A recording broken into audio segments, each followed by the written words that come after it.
All right, guys, welcome back to another video. So as we know, July 18th was the deal deadline for Microsoft and Xbox to close the Xbox Activision Blizzard acquisition.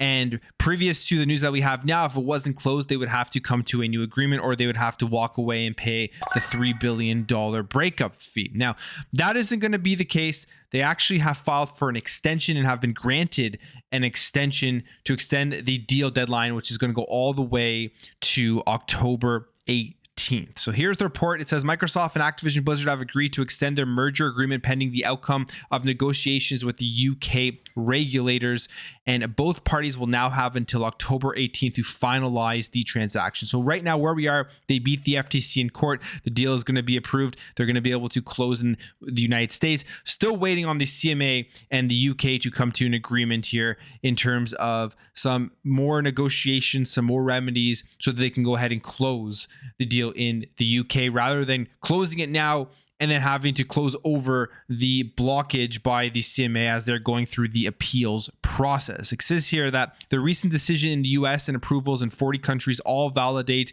the deal is good for competition, players, and the future of gaming. And that was tweeted out by Lulu Cheng-Mesre, who, as we know throughout this entire thing, as the CCO and EVP of Corporate Affairs, has been completely outspoken, calling out Jim Ryan, calling out the decisions about competition and how this deal provides more access is better for consumers, which is going against what the FTC is trying to argue. Now, continues here and says, given global regulatory approvals and the company's confidence that the CMA now recognizes there are remedies available to meet their concerns in the UK, the Activision, Blizzard, and Microsoft boards of directors have authorized the companies not to terminate the deal until October 18th. So right now, there's still negotiations. They're not having to pay that $3 billion fee. But when it comes to the fee, there's actually going to potentially be a more fee that would have to be paid if they don't close this deal by October 18th and they decide to walk away. It says that both Microsoft and Activision have also agreed to a higher termination fee and new commercial arrangements for the transaction.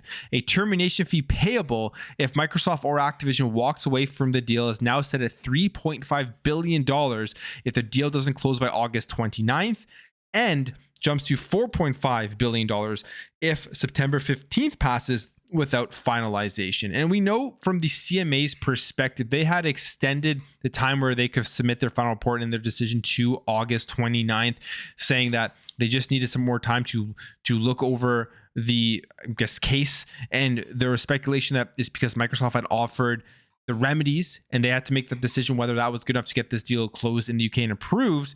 But they also said they would be making a decision far before August 29th. So we will see what happens. Right now we are June 20th or July 20th. I always get June and July mixed up. July 20th. So plenty of time before August 29th for the two parties to come together and get this deal closed off and an agreement made so that it can be approved in the CMA. Now, from Microsoft's perspective, a lot of people are wondering, why don't they just go ahead and close it? Why don't they just close it and close over the CMA and then wait for the appeals process and all that type of stuff, thinking that they will be able to win in court? And the argument against that I'm seeing, and I kind of agree with here, is that Microsoft and Xbox potentially want to do more acquisitions in the future. They want to be on good terms with the CMA. So if they can get this thing closed off and approved without going over them when they make acquisitions further on in the future, the process may potentially be smoother. I guess it all depends on the size of the acquisition, all that type of stuff. So they're just trying to be, I guess, the nice guy in this entire thing. They really don't have too much to worry about. This deal is going to close. This deal is going to be approved. Activision is going to be a part of Xbox Game Studios. So they're just taking a bit more time here to kind of appease all of the regulators and not piss anybody off. Now, it says here, Activision has also agreed to potentially hold separate the company or certain assets of the company, or to implement other lawful alternatives to consummate the merger with UK regulators. This is a key part as it may allow the merger to go ahead with restrictions from the UK's Competition and Markets Authority. Now, it's a 3-month delay, and there are going to be continued ongoing negotiations. So we will see what comes out of that. Now, Phil Spencer also weighed in on this to his employees, and he wrote a memo here saying, Team Microsoft and Activision Blizzard remain optimistic that we will get our acquisition over the finish line. So we have jointly agreed to extend the merger agreement to October 18th, 2023. While we can technically close in the United States due to recent legal developments, this extension gives us additional time to resolve the remaining regulatory concerns in the UK. I want to thank everyone for your time and energy and support of the regulatory process and on all the great work coming to fruition for Xbox this year. Players around the world will be delighted with the incredible lineup of games launching in the next few months, including Starfield and Forza Motorsport. It is also great to see the fantastic work the ABK teams are delivering for their players with the successful launch of Diablo 4 and the ongoing performance of Call of Duty Modern Warfare 2. We congratulate them on their accomplishments. As we move even closer to the finish line, we are more excited than ever before about furthering our mission to bring more games to more players everywhere.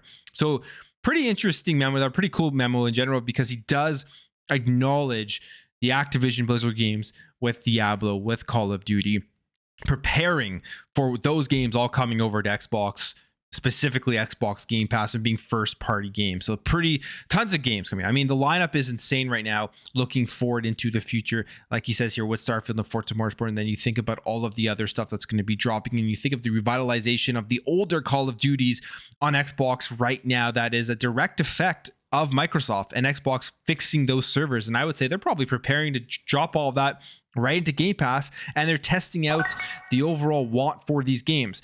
And it's extremely high.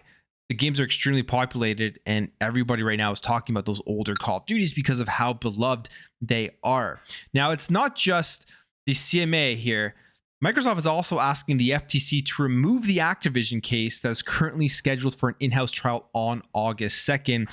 They're asking them to remove it from adjudication, and the FTC has until today to decide whether to do so or keep that trial date. We'll see what happens. I'm guessing they're going to keep it because they are relentless in trying to get a win out of this, which they absolutely will not. But we'll see. I mean, 22 House Republicans the other day called out the FTC, telling them to drop this case and move on to using their resources in a better way. But that's just an update here for the Xbox, Activision, Blizzard stuff. I'll leave it there. If you did enjoy this video, make sure to hit that thumbs up. If you are new here, hit that subscribe, and I'll catch you guys in the next video.